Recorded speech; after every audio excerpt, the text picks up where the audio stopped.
Bonjour, chers Camerounais et chères Camerounaises, dignes hommes et femmes du Cameroun. Ceci, c'est la deuxième vidéo après la première. Je m'en vais à cet endroit vous lire un communiqué qui est de l'intérêt de toute la jeunesse, toute la population camerounaise, parce que ce problème du Cameroun nous concerne tous. Donc, ce communiqué est d'intérêt général, en ce sens qu'il appelle non seulement à la conscience nationale, mais aussi et surtout au sens du patriotisme national, qui est un devoir pour tous les hommes et les femmes dignes du Cameroun et dont il est important de noter que notre pays a besoin de nous. Où que vous soyez, quoi que vous fassiez, nos aïeux, nos ancêtres et bon nombre de nos parents ont payé cher au prix de leur vie la souveraineté du Cameroun pour nous léguer ce magnifique héritage dont nous devons en prendre soin. Le Cameroun nous appelle car l'heure est grave. Nous devons tous répondre à l'appel national, peu importe la différence ou la distance qui nous sépare. Car nous sommes tous unis derrière le Cameroun. Le Cameroun reste et demeure indivisible. Ne nous laissons pas manipuler. Restons unis. Sauvons l'honneur et l'intégrité du Cameroun. Notre président actuel n'est qu'un homme. Il s'en ira tôt ou tard, mais à coup sûr, le Cameroun restera. Cependant, dans quel état? Donc, soyons sages en restant unis, car l'union fait la force. Il n'existe pas de problème sans solution. Nous devons croire en nous, car seul le travail et une bonne éducation nous affranchira. Arrêtons d'être spectateurs de notre propre histoire. Il est temps que nous passions à l'action. L'heure n'est plus à la parole, car chacun de nous a un rêve pour le Cameroun. Le Cameroun traverse, certes, des moments difficiles, liés à la lourde charge de son passé historique, dont la majeure partie des jeunes Camerounais ignorent jusqu'à ce jour l'histoire du Cameroun, qui n'est pas enseignée dans les écoles, je le rappelle. Pourtant, nul n'a le droit de cacher ou de bafouer l'histoire d'un peuple, car un peuple sans culture est un peuple sans histoire. C'est la principale raison pour laquelle nous nous battrons jusqu'au bout et sans relâche pour que l'histoire du Cameroun soit écrite et maîtrisée par l'ensemble des Camerounais.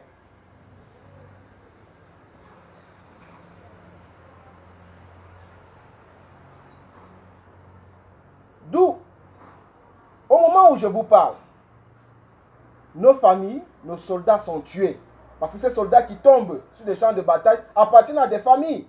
Même s'ils travaillent pour le gouvernement actuel, ce sont des membres des familles, dont les familles sont soit affectées, soit infectées. D'une façon ou d'une autre, les familles sont touchées parce que ces soldats-là appartiennent à des familles. Donc nous perdons nos familles, des membres de nos familles, nous perdons des soldats. Des maisons ont été détruites, des écoles et même des ponts. Bref, tout ceci traduit explicitement que le Cameroun est en guerre. Il ne faut pas qu'on ait peur des mots. Il faut affronter la réalité. Le Cameroun est en guerre. Contre qui? Pour quelles raisons? Et à qui cela profite-t-elle? Ces questions devront rester en permanence dans notre esprit, car les réponses à celles-ci feront notre priorité et sans doute notre cheval de bataille. Le Cameroun a toujours vécu dans la paix. Nous disons bien, rien ni personne ne viendra troubler cette paisibilité. De plus, la culture de guerre n'est pas propre à la culture camerounaise. Les Camerounais ne sont pas des gens qui aiment la guerre. Donc, Monsieur le Président Paul Biya, président actuel de ce grand héritage qu'est le Cameroun, a la lourde responsabilité d'assurer la stabilité et la paix au Cameroun avant son départ en retraite, comme il lui avait été confié il y a de cela 34 ans. C'est la seule façon de sortir la tête haute, vu la manière dont son gouvernement et lui ont dirigé le Cameroun depuis une cinquantaine d'années. Quel bilan fait-il de son régime? Quel bilan fait-il? Son régime est lui depuis son accession au pouvoir le 6 novembre 1982. Quelle preuve, quel espoir ou quelle ambition ont-ils après plus de 34 ans au pouvoir? Le peuple camerounais n'est pas dupe. Si vous croyez avoir tué nos rêves en compromettant notre avenir, sachez une chose, c'est que l'espoir y demeure. Celui d'un lendemain meilleur, car l'heure de la vérité a sonné. Nous connaissons tous l'issue des élections présidentielles d'octobre 2018 si rien n'est fait à cet égard. Cependant, nous demandons, plus encore, nous exhortons M. Paul Biya de bien vouloir se rappeler de la date du 04 novembre 1982. Le Cameroun nous appartient à tous. Nous sommes tous, d'une manière ou d'une autre, responsables de ce grand héritage que nous ont légué nos parents.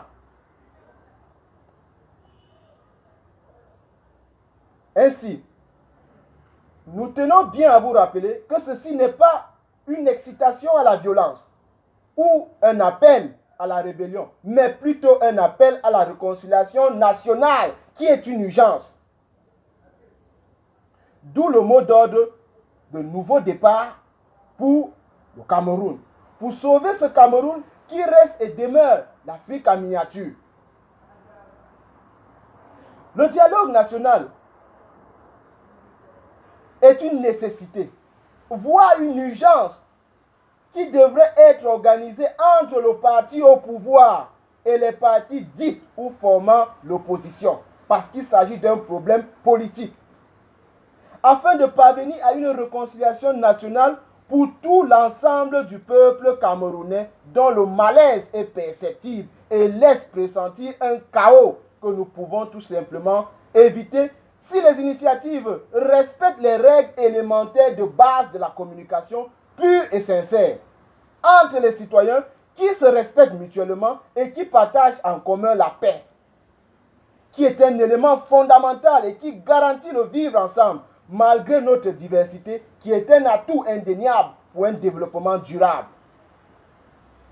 Cependant, la réussite de ce dialogue repose sur deux éléments fondamentaux: l'écoute du peuple et la prise en compte systématique de la vie des uns et des autres dont l'avenir du Cameroun en dépend.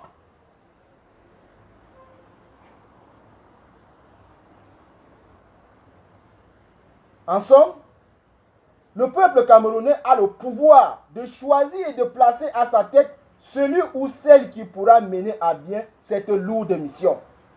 Cependant, ce choix n'est pas difficile. Ce choix, ou alors, que dis-je, ce choix difficile, mais pas impossible, ne se fera que dans la paix, afin de garantir une intégrité nationale et souveraine de toute la nation camerounaise.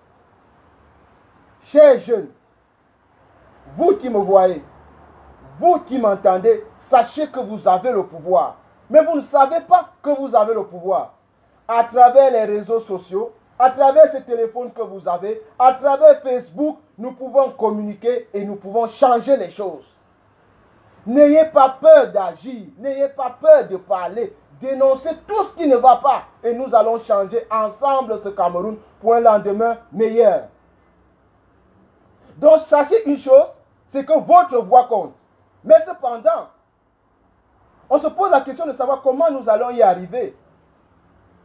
La question que nous devions nous poser est celle de savoir comment y parvenir de manière pacifique, sans perte en vies humaines, ni matérielles, et encore moins sans trouble de l'ordre public.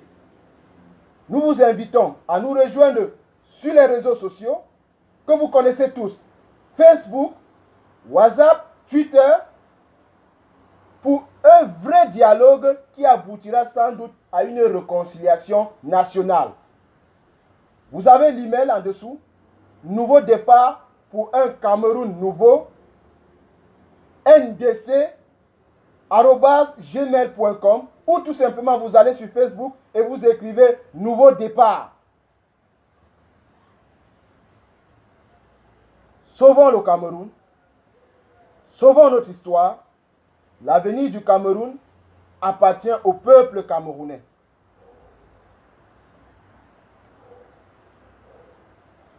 Je vous en prie,